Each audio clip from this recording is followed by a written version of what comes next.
Hello there. We're going to take a look at the Fire Pro Wrestling Logic screen. I don't know if you are familiar with Fire Pro Wrestling or not. This is Fire Pro Wrestling World on Steam, on PC. I'm just going to run down the Logic settings so that you can, if you have the game or if you don't know anything about Fire Pro, then I'm going to run down what you can do with the Logic settings of a wrestler. You can edit the wrestler's logic, what they do in the ring in a match when the computer is controlling them. So I'm just going to run down, and hopefully this helps somebody that needs to know what some of the settings and things do, because it's a little confusing. There's just all these screens. Oh, this all controls one wrestler, and you have to set it for every wrestler. So let's do a rundown here of all the parts of a wrestler. So at the very top is stand back. This is just when they are face to face with another wrestler. What do they do? So here, initiate grapple. So there's a percentage here of when they're going to go forward toward the opponent wrestler and try to grab them. Okay, so you would think you'd want that, real big and high, but actually you want, you need some percents in these other things or they're just not going to do them. So underneath that is stand back, so they're just not going towards the opponent. And circle opponent, they're going to kind of rotate around them. So if you have that really high, you're going to see them spin around the opponent like they're waiting for their chance here. And then here's their strikes, that they can do a strike, do a punch, kick, whatever they have, if the opponent is just standing there. So we have, this guy has a jab, kick, a hook, punch. These are bigger ones here at the bottom.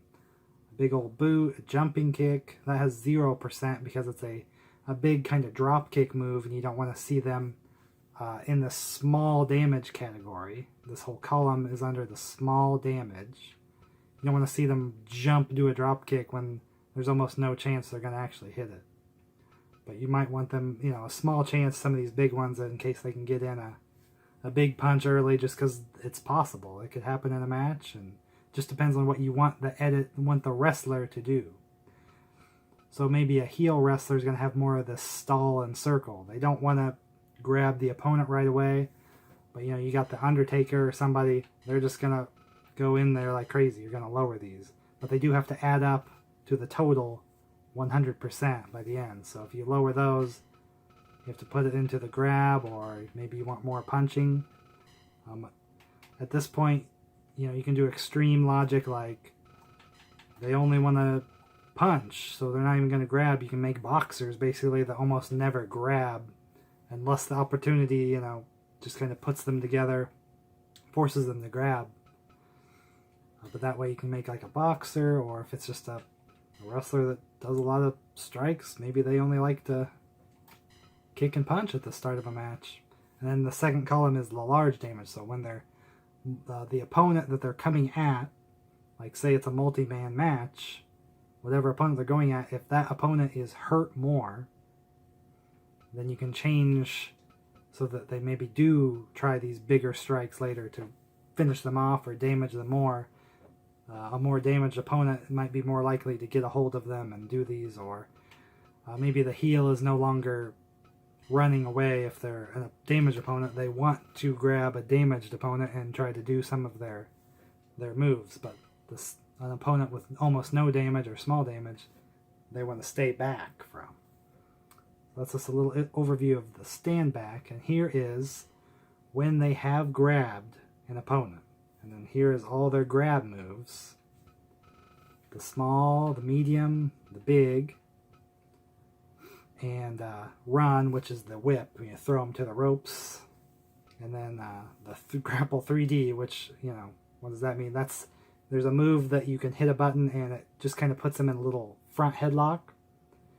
And that's a move that kind of has some utility, like you can move once you hold them and you could go tag your partner. Or that'll just put them onto the ground. Like it's a non-reversible move, kind of, unless they get the timing in before you.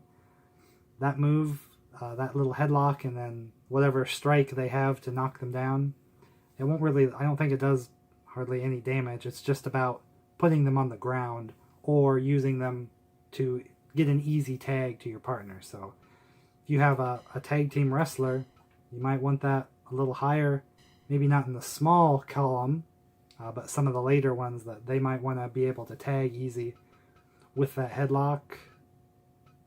But a lot of times I just keep that low because you don't see that move a lot, and it's kind of a waste of time because they're not damaging the opponent, they're just putting them on the ground, unless they have a lot of moves you want them to do on the ground.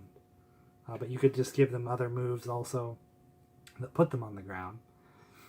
So here, like the small moves, in the small category, you know, you would probably want a bigger percent in those, and no chance to do, you know, the match-ending pile driver in the small damage. You could throw a little percent on a big move, but it'll get countered probably unless you want to see the counter, or they'll hit it, and then it's going to be weird because you're hitting a big move, and if that's what you want, then you can do it. But then you have the medium.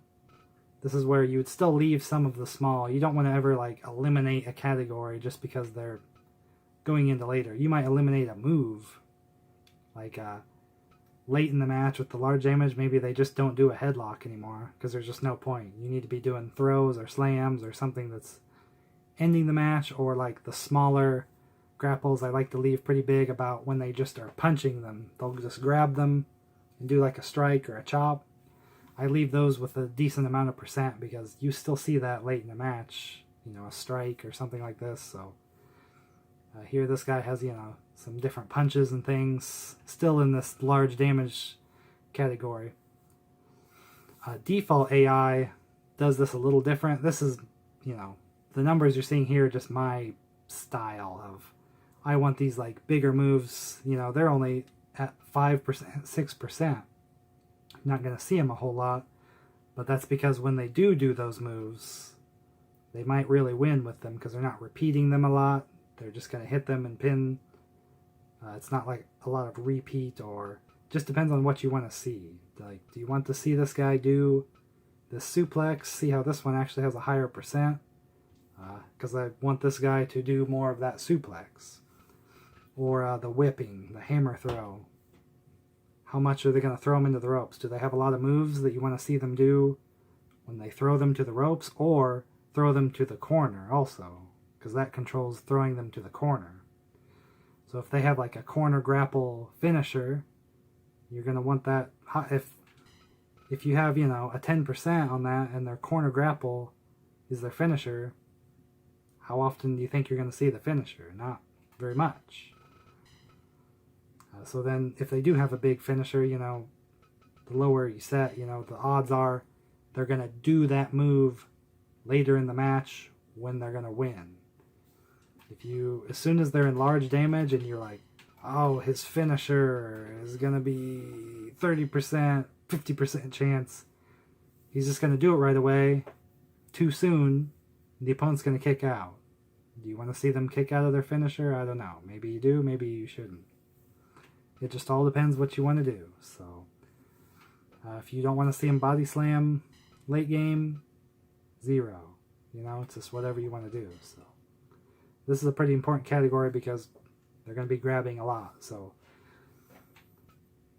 circle opponent, that means grabbing them from behind. So, all the back grapple moves. And then think, you know, in a match, they're mostly grabbing the front. Little more rare to get a hold of them from behind, depending on some of the other categories we're going to look at. So some of these numbers you're going to get more extreme about, you know, I don't want to see these big ones early, but late I want to see these bigger moves. So they're like higher rating, like 36% for the suplex, because if he grabs them from behind late in the match, I kind of want him to do that move. Now there's an Irish whip from behind that's kind of a waste of a spot, because when you're front grappling, you got plenty of chance to do that whip. So that grabbing from behind and then wasting that grab behind on a whip just depends on their moveset. Do you want to see these moves? Do they have a lot of signature moves from behind or not? It depends on the person. Some people A lot of their moves are back here. Somebody like Brock Lesnar does all these German suplexes. Like, I don't want to see him just do a whip. He doesn't have any Irish whip moves, hardly. You just want to see him German suplex over and over. So those are going to be dominating even in both categories. So Irish whip, if they do whip them, in the small, are they going to do these running moves where they whip them, and then your wrestler's going to run the opposite way, catch them in the middle, and do these running moves? Some people don't, you got to think about the wrestler. How often does somebody really do that in real life? Just depends on the wrestler. If they're mostly will stand there and wait and kind of do one of these throws, or the bottom one is depending on their style, they'll have a move where they can kind of let them run by. So my guy has the duck and dodge, they'll jump down, or if it's a cruiserweight wrestler, they'll have the leapfrog over them. So how much do you want to see that? Maybe you have like Andre the Giant or something. He's not going to mess around with doing that. He's just going to catch him and do a move. So get rid of that. But a wrestler that does that kind of spot work, you want that duck and dodge. Maybe late in the match, there's less running. You just wait to catch them because they have these bigger moves that you want them to slam them with. But maybe early on you want the running. Just depends on who it is. If it's a cruiserweight, they're still going to do the run back and forth. But these running moves, there's another category later that uses them too. So you might not want to put so much percent on these, because there's another way they can do them. These counter moves, this is the only spot they're able to do that. If they throw them to the ropes and come back to them. So these might get weighted a little bit more just because this is their only chance to happen. If you want to see them a lot. Maybe you had to just use filler. You didn't have good stuff to give to a guy, then just depends. So opponent against the corner, if they're in the turnbuckle. So you've thrown them, they're in the turnbuckle, laying in the turnbuckle.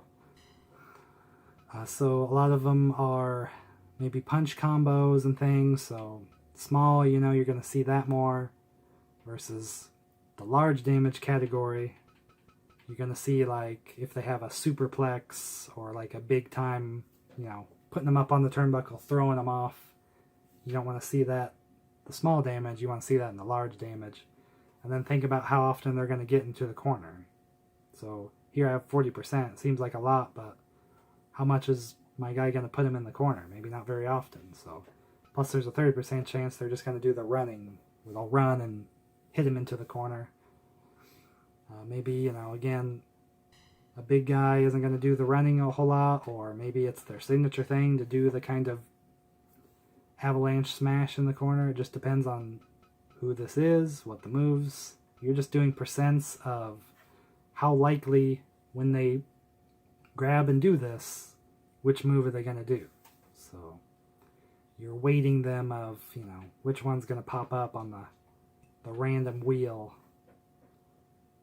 Opponent down near the corner. So they are down, they are on the ground, and they are near the turnbuckle. So there's do not ascend. And then here's their flying moves. So they're on the ground. So you can only hit certain moves when they're on the ground.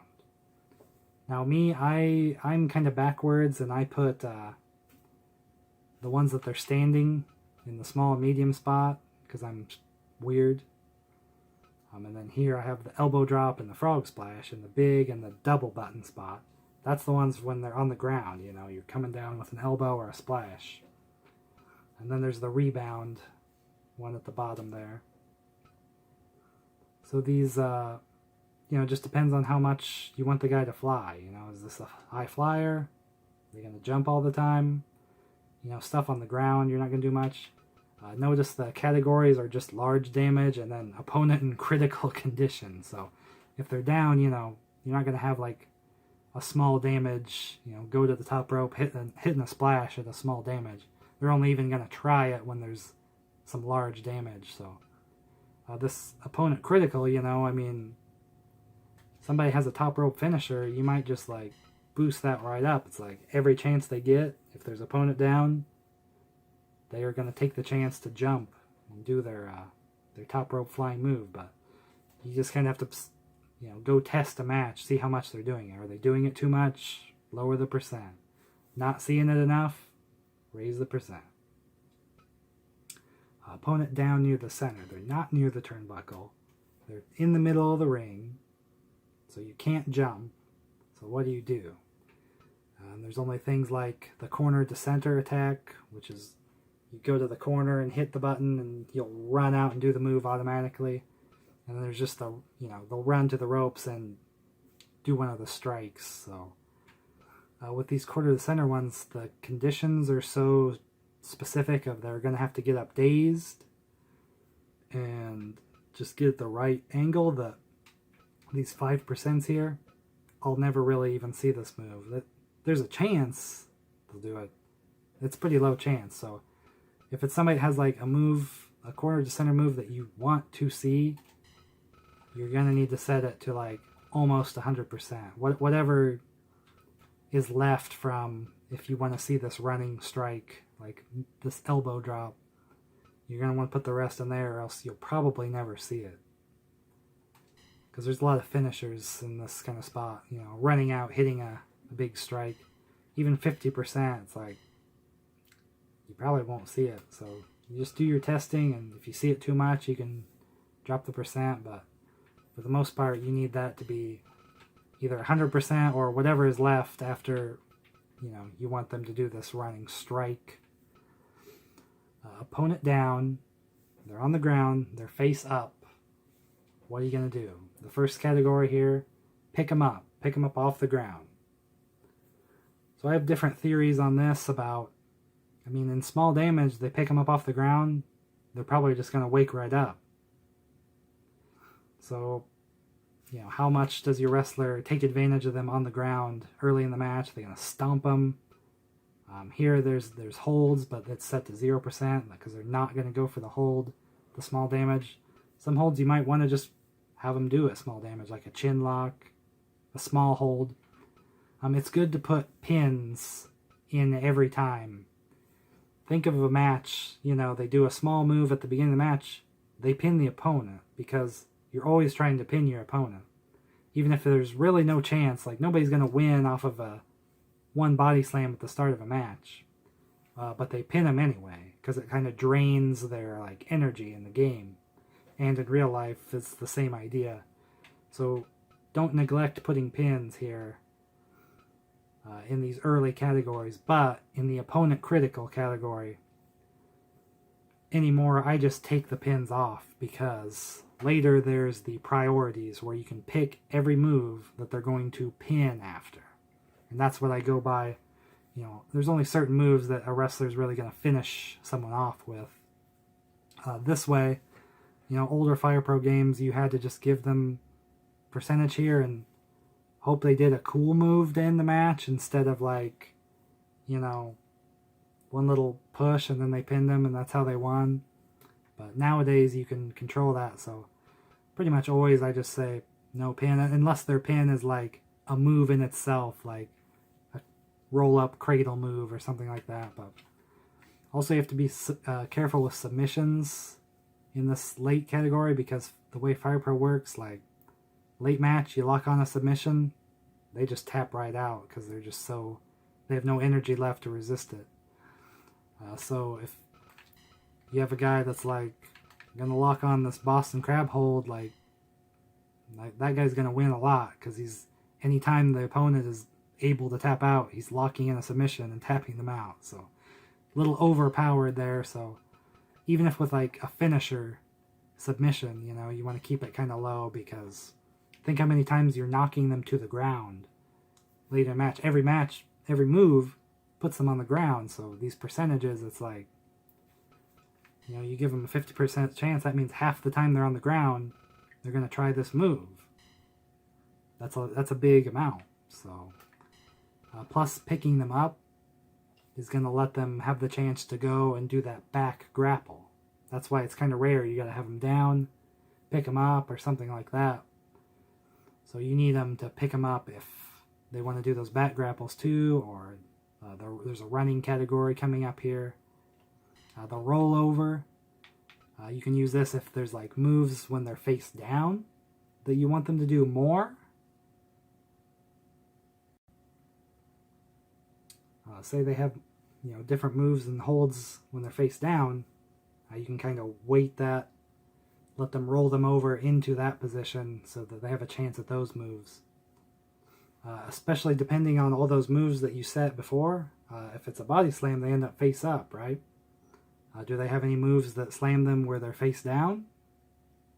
Maybe they don't, so you might want to give them some rollover, or you'll never see those face down moves. It just depends. That's why you got to do test matches and just see what they do. So here's the face down. If they're down on the ground face down, you got all different moves that you had to pick.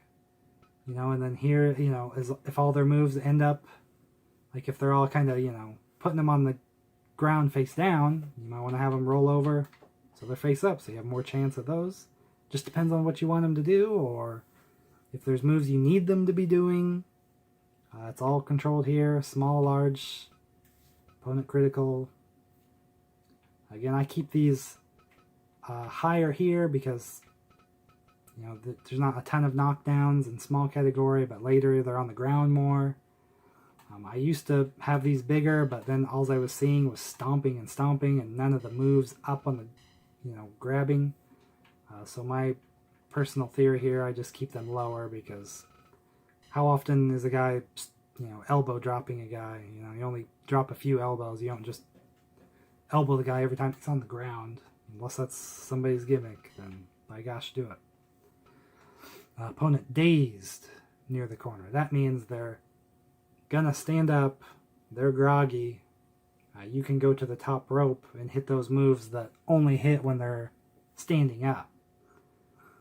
If you are putting like the elbow drop in this category, they're gonna go to the top rope and go, I can't do that move, and then they're gonna go down. So if you see an edit doing that, top rope, they get down, that's probably what's happening.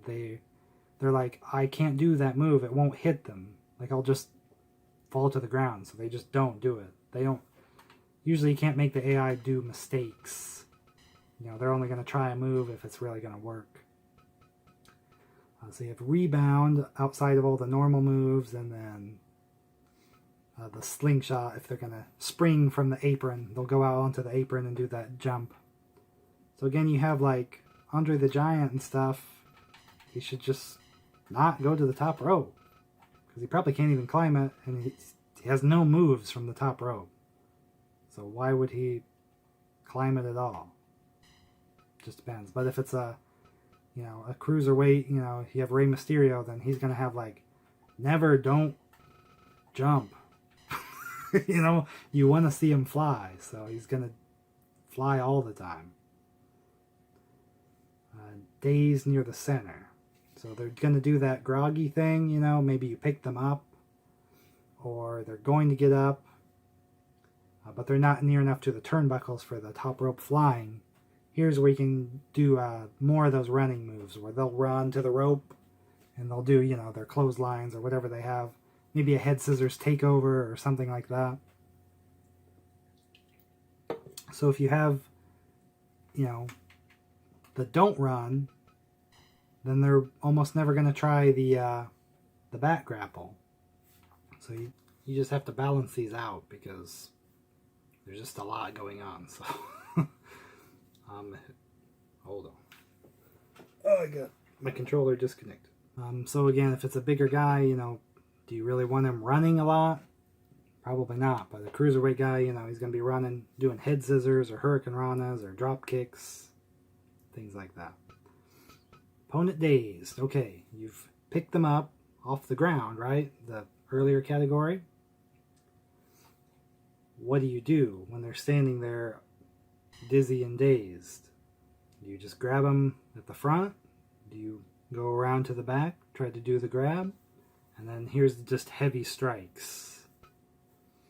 So maybe you don't want that so much at the start, but if there's moves you want to see from the back grab, you need to give them pretty big percentages here, or you'll never get it. Especially small, if you want to see some of the smaller little moves, or a lot of times I'll put a submission from behind, like a sleeper or a stretch, and I only want to see it, in one of the small categories because I don't want them to submit the opponent later in the match with them.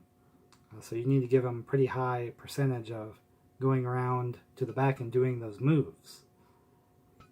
And then if they have any signature stuff here with these strikes, how often, unless maybe they have a pretty big percent to do it when they're just standing, like the hook punch, like how often do you need to pick them up dazed and punch them in the face? Like, do they do that or do they not? Here it's lower, but here's where, when they're dazed, this jumping high kick is going to kick in, because when it's standing, you're not going to see that attempted very much. So that's a lot of the main AI there, just in what we've already looked at.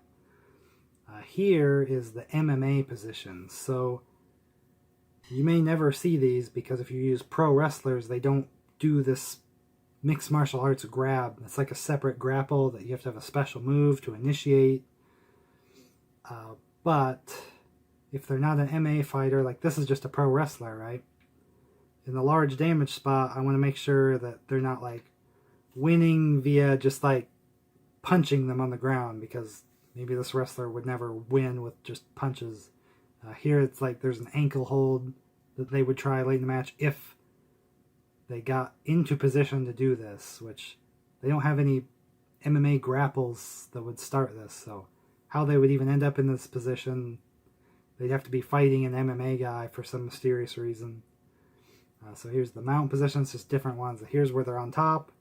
Mount position would be kind of a front face lockish kind of thing. So here he's just, early in the match doing these, late in the match doing this percent. The back mount, here you need to set these for a pro wrestler because they might get into this position, and then you don't want the match to end on some weird move. Make sure they're not pinning or doing a submission here unless it's one they would do. Oh, Ukemi. Oh boy, here's a crazy one. So these percents, when they're not hurt very much, medium, they're hurt some, large, they're hurt a lot. Or maybe it's the opponent is. It might be their opponent is damaged. Oh crap. Anyway, the point here is early match, middle of the match, toward the end of the match, this percent is how much they will allow a move to be done to them. But in doing so, they'll store some spirit or some energy, some Ukemi energy that will let them kick out or fight back later. So if you have nothing, then they're not going to let them do any moves, which you might think, that's good, right? They're not storing any of that fight back power then. So they're going to, block a lot more moves and go now and fight. But then when it comes to the end of the match and they get hit with something, they'll probably just get pinned and beat because they have no extra juice stored up. So, a face kind of guy would, take some at the beginning, not so much in the middle, and then they'd be taking it at the end, or, it just depends on how they start out. Maybe, I don't know, it depends on a lot of things here, how you would do this. Basically, I wouldn't ever recommend giving them nothing. Like a 10% at the least, just so they have the chance to do this. MMA guys, if you're making real MMA guys, you can just get rid of this because they're never going to just allow somebody to pummel their brain in. And that's just more of making it a contest of moves then. But for pro wrestlers, you just want this because this is how the miracle kickouts will happen or something like that, where the match will get to continue to be more exciting and things. So I can link some guides to some of these more complicated ones we're going to run into because I won't be able to explain it quite as much. Here is if they are grabbed from behind, which move will they use, you have to pick 2 of these like countering moves. So usually I leave something like just the back elbow that leaves them standing. You want that more because that's more chance for them to do like the back grapple and things like that. Or if they have an actual counter move like a hold, you know, maybe that's less, or just depends what you want. You can make this a 50-50 shot because there's only 2 categories there. Opponent outside the ring. Thrown the opponent out of the ring somehow. What do? They can do nothing, where they'll just stay in the ring, wait for the guy to come back in. Can happen. Leave the ring. They'll chase them out there. So maybe a hardcore guy is like going out there wanting to keep beating on them. They'll never leave them alone. They'll hunt them down. But then you have all the dives. It's like, are they going to dive out onto them? And the conditions needed for that are so rare that if you want to see them dive, you better give like big percentages in these categories. Like to the point where these are like conflicting against each other. They could make nothing happen. So if a guy does, you know, the normal running suicide dive a lot, like a Seth Rollins or something does it every match, you might want to just forget the other stuff and be like 100% of the time, if the condition is right, he will do the suicide dive out of the ring because he does it all the time. And any percent you take away from this is a chance that he won't try that suicide dive when the rare conditions are there to do it. Even if it's like a knee to the outside like he does too, it's like you're taking away the chance. It's really hard because there's random and it's the special conditions. And but if you want them to see those dives, then give them big time percents there. Performance, if they're going to do their taunt, but you don't want to see them doing the taunt all the time unless it's a guy that's just super annoying and does this stuff all the time. So you keep that kind of low, 10% chance if they're, you know, standing there dazed, which is really wasting some valuable time when they're standing there. But if you want to see those taunts, if those help their character or gimmick and things, you know, you want to see the taunt. So, and you can link these taunts later, we'll see in the priority thing. So when they're down on the ground, when they're outside the ring.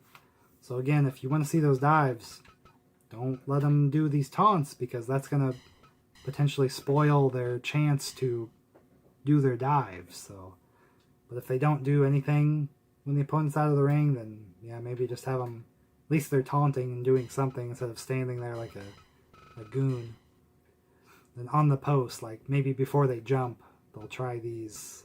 I'm not sure if those interfere with that. I usually just don't even use them because sometimes a lot of the taunts don't even work on the top rope, but there's a chance you might have somebody do like the here it comes round and round or something, and then they do their flying move. So you can set that to 100% where they'll just do it.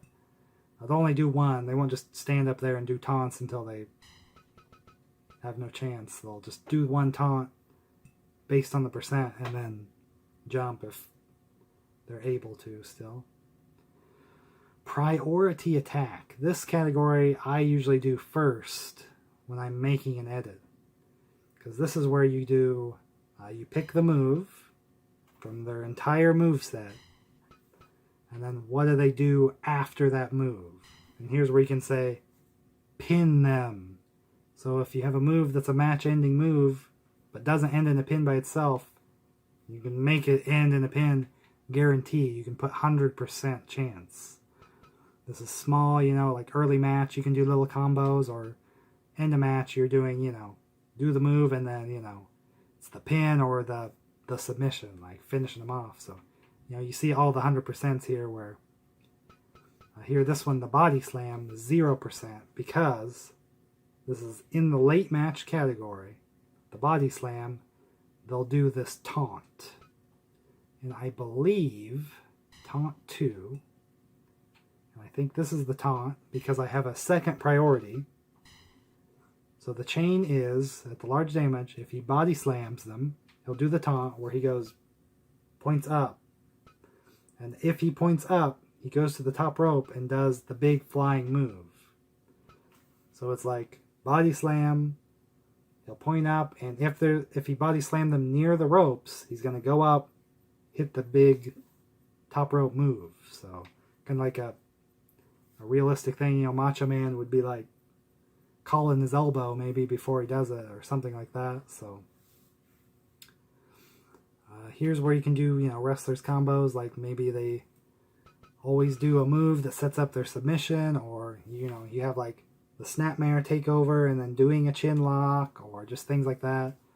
Doing a leg hurting maneuver like a shin breaker or a dragon screw and doing a leg hold, things like that. But mostly I use it to pick the moves they're going to pin after. And then, you know, you don't have to do 100%. You say half the time they're going to pin after this move. If it's something like just a DDT or something, maybe you don't want them to pin every time. Because if you do 100% here, like from these big grapples, these are the moves that make them stand up dazed. So if each of these has a 100% chance to pin after it, you're never going to see like the top rope moves to an opponent that's standing. You've taken the chance away because they're going to pin after each one.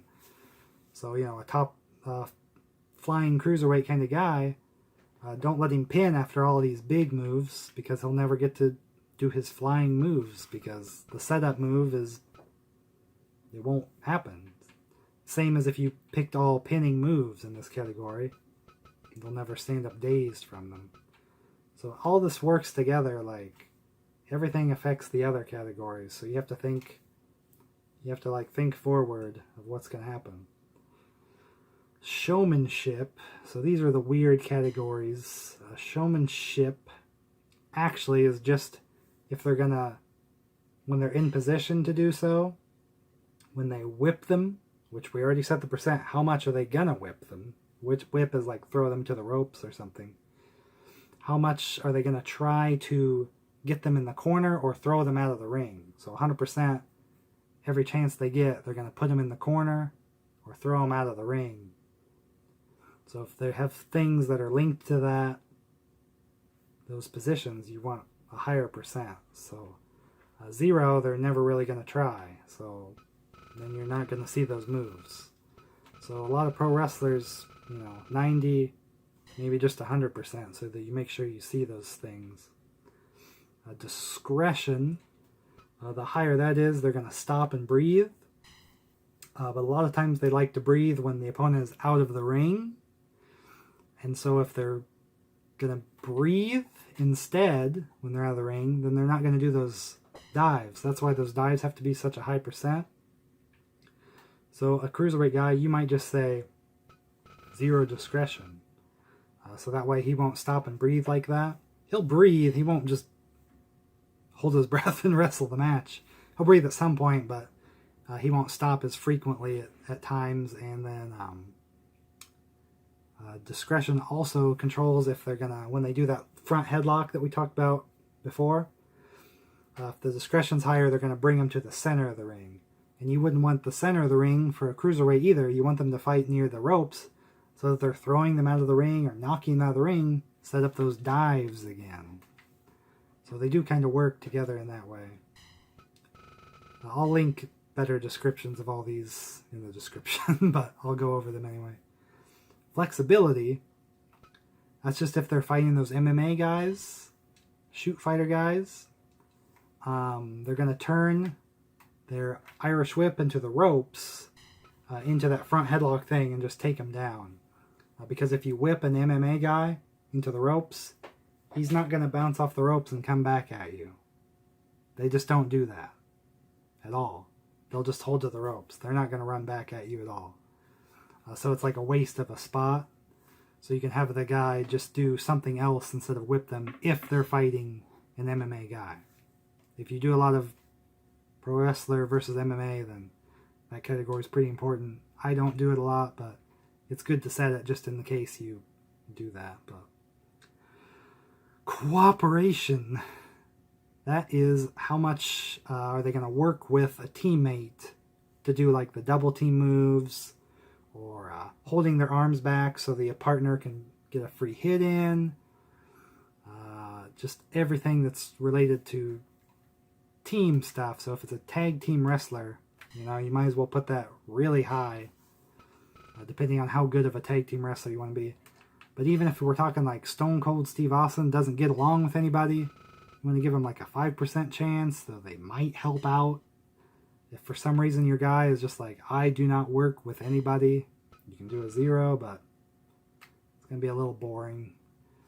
So I like to, keep that high because, if you do a tag match, you want to see some kind of interaction, but way higher if they're a tag team guy, then it's like a benefit to them. It's like this is their specialty, is like, I win more often in a tag team match, I'm a tag team wrestler, because I have that high chance I'm going to do all those double teams.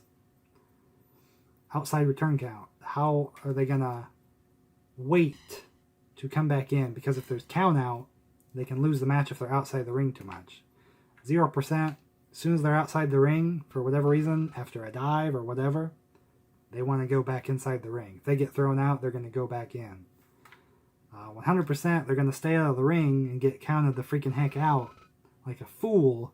So I wouldn't do 100% because then this guy's going to lose every normal ruled match. But, a hardcore guy is going to stay out longer, beat him on the outside because that's just the style. But maybe a face guy isn't going to do it so much or something like that. Touchwork, how much they're going to tag out in the match. Are they going to stay in longer? Slower? Are they going to tag a lot? They're going to just tag out quick? Higher chance. So you want, and again, it's a tag team guy. He's going to tag a lot higher percent versus a main eventer that'll think like, well, I can just win this match. I don't need a lot of partners or something. So that's like his detriment, is that it's not good in team matches because he tries to win the whole thing himself. Weapons. How much they're going to go out and get a weapon.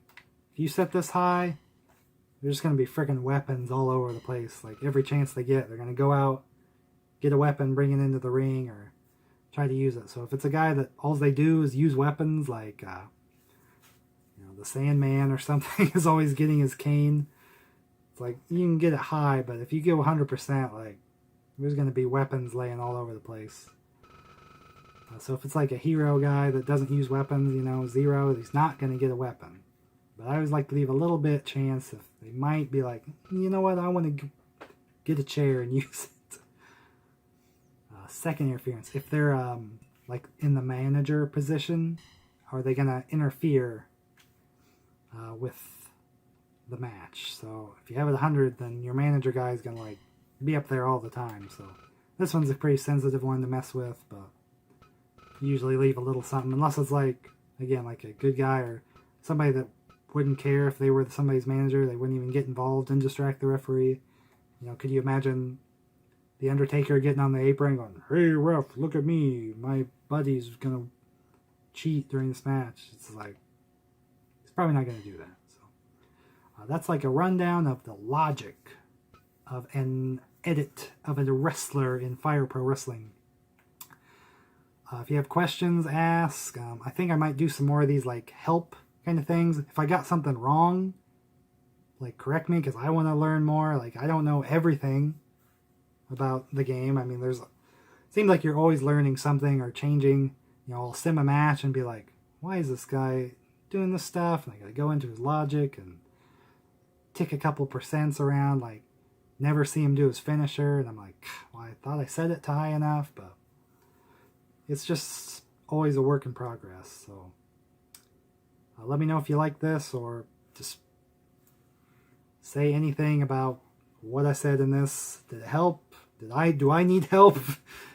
Give me some help if there's information you have that I didn't get in here. Or other than that, we'll see you next time. So, play some freaking Fire Pro is what I'm going to do right now.